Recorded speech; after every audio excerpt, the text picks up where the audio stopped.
So I feel like I need here to I am. I'm speaking with the author of Warrior of the Wild, Tricia Levenseller, and the author of To Kill a Kingdom, Alexandra Christo.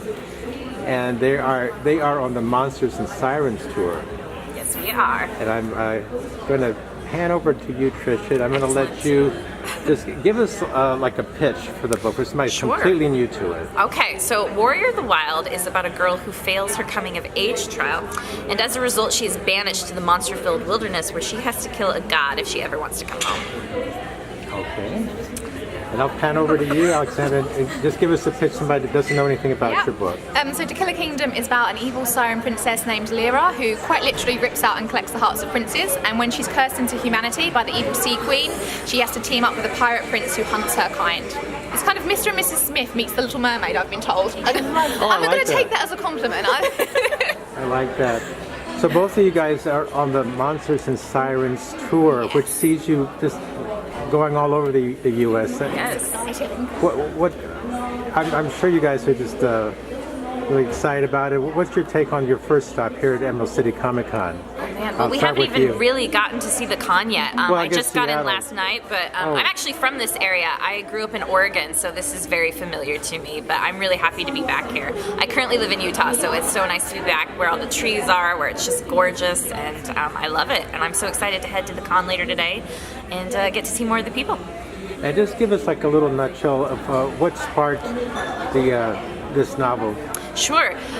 So what had happened was I just finished my Daughter of the Pirate King duology, and I was so sick of writing sword fights. I had written so many sword fights, and I wanted to do something different for my next action adventure novel, and that's when Gimli from Lord of the Rings popped into my head with his big huge battle axe, and I thought, oh my gosh, battle axes, I'm gonna go there next. So I constructed the entire world based on the battle axe and how that would be useful.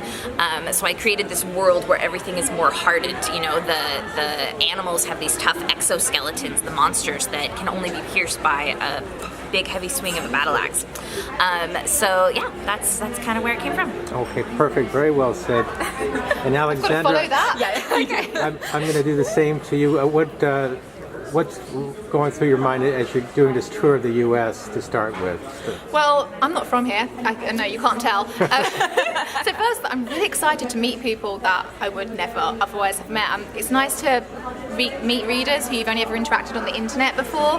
Nice to see people in real life and just explore new places. Get out of England. It's raining there. There's a storm. It's really windy. I don't like it. So nice to be somewhere new, I think. And maybe just like I did with Tricia, give us like a taste of how you came upon this novel. Yeah, absolutely.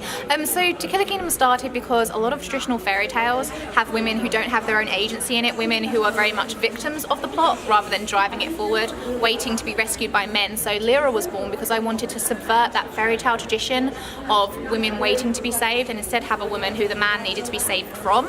So Lyra is very much a strong character who has her own identity, her own ambition, her own goals, and isn't apologetic for it.